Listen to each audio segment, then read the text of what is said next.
第308章力挽狂澜，大会暂休。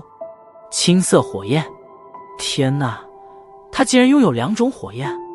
望着萧炎手掌上升腾的青色火焰，两边的席位之上顿时爆发起了一阵阵惊异的喧哗之声。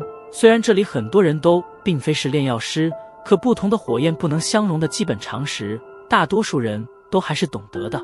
可面前的萧炎似乎却是用事实打破了他们的认知。相比于周围席位上的观众们，广场上的炼药师们无疑是更加的感到震撼。因为身为炼药师，所以他们比任何人都清楚地明白2种火焰出现在一个人身上会是何种的危险以及不可思议。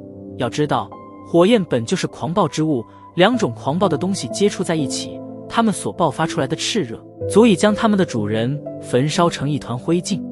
因此当他们瞧得